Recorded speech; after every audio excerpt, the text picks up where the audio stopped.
Order. Good afternoon and welcome to our Innovation Showcase. The committee wants to understand how the UK supports innovators and what more can be done.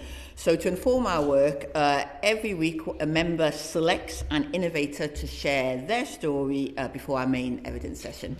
And today's innovator has been selected by Kit Malthouse. Kit, would you introduce your innovator? Thank you very much, Chair. So it's my great pleasure to introduce Dr. Madan and Dan Vedat. As I rove across the life sciences landscape in my role as chair of the all-party group, I come across often, almost daily, miraculous developments in British ingenuity. And Dr. Madan came to see me to talk about the work that Humour are doing. And it struck me as that they were a company that was positioning themselves in a remarkably important area of healthcare. If you think about it, over the last 10 years, almost all of our financial lives have moved online. More and more our retail lives are moving online. And so you would expect, wouldn't you, that the management of our health would start to move online. And in particular, not just the kind of monitoring stuff that we all do. I mean, I wear a watch that tells me what I'm doing. But our interaction with those who look after us, treat us, our interaction and recording of what is injected into us and what we take.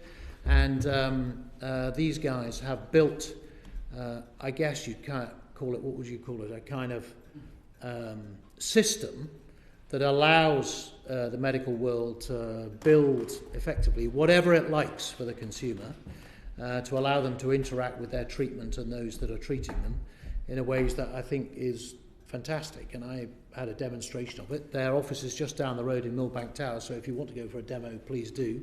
But they will be able to explain to you much more succinctly than I have about it. But it strikes me as something we're all going to have on our phones at some point in the future.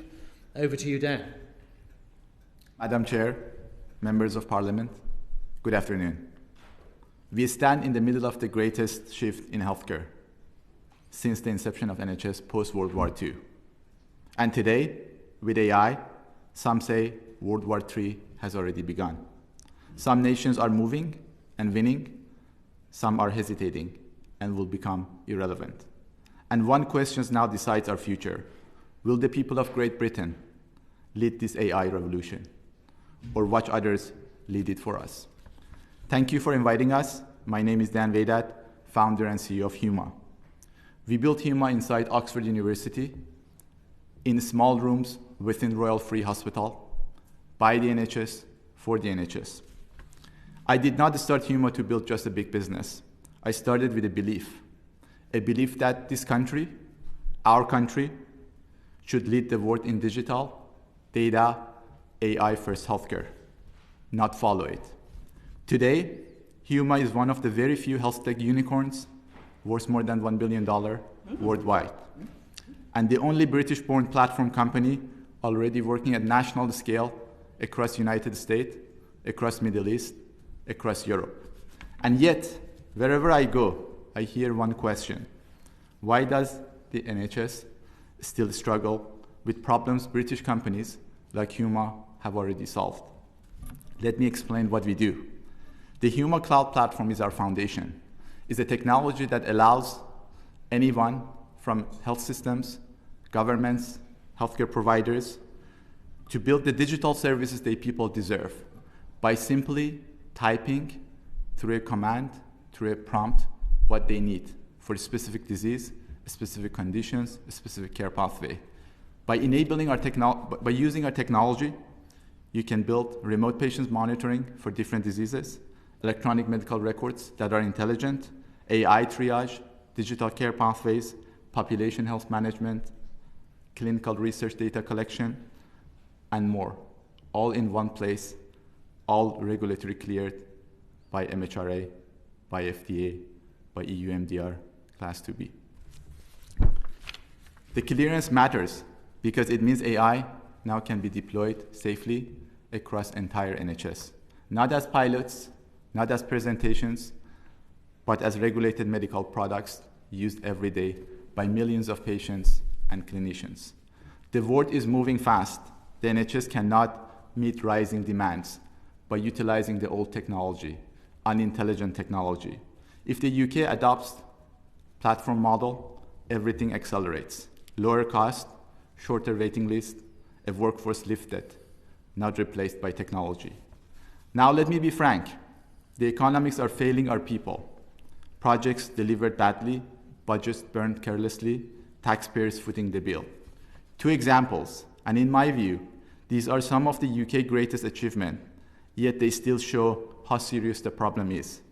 First one, everything the NHS app does today could have been delivered by a British company like Huma for a fraction of the cost. In fact, 5 times cheaper. Second one, the Federated Data Platform project, which we have invested hundreds of millions of pounds, could have been built by a British company, probably for 1/3 of the cost. And sadly, most of this money did not stay in Britain. It went abroad to companies with no stake in our future. But the picture grows even darker. Look at the full NHS spend. We spend 4 to 6 billion pounds a year on IT and software. This figure is an estimate because NHS doesn't publish the full breakdown. And the majority of it flows quietly beyond our shores. Now imagine a different choice.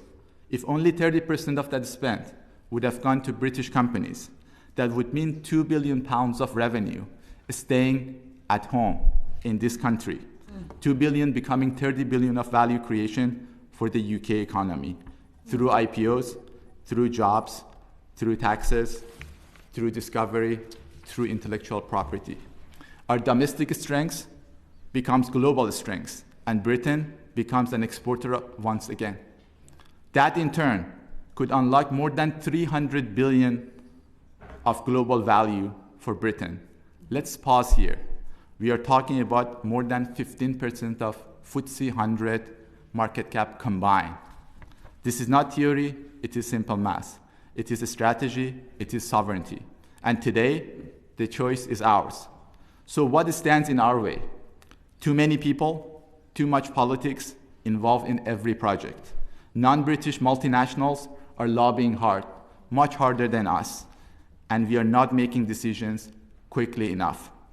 On the other hand, other nations are winning because they make strategic choices quickly. They treat health tech as a sovereign capability. The United Kingdom can do the same. I'm not asking for subsidies. I'm not asking for charities. I'm asking for strategy. 3 actions can change everything. Number 1, building a homegrown single national digital architecture. I can do that today. Number 2, British companies being prioritized in areas of national importance. You are empowered to do that today. And number 3, regulatory fast track for AI. Our MHRA is already great, and we need to support it even more. We have the data, we have the talent, and we have the capital to lead the world. Members of Parliament, history will not remember the committees. It will remember the decisions we make today. We can build the future of healthcare here in Britain with British minds, with British hands, with British resolve, and lead the way. Or we can watch others build the future for us. And we, the people of Great Britain, will lose the AI game forever. The choice is ours. But the price of hesitation is paid by every patient, by every family, every life we could have saved and did not. Thank you. I look forward to your questions. Well, thank you very much, Mr. Vadat. That is a really, we don't take questions at this point, but that is a really inspiring call to arms and call to action. And I know that it struck a chord with everyone on this committee. And in particularly, we will want to follow up on the on understanding, assessing the NHS's procurement contribution to British startups and scale-ups, and the points that you make are relevant to our inquiry into life sciences investment, and also to our inquiry into regional innovation and growth. So thank you very much for joining us here today, and we're very impressed by your call to action. Thank you. Thank you so much. Thank you. Really appreciate the opportunity, and it was an honor.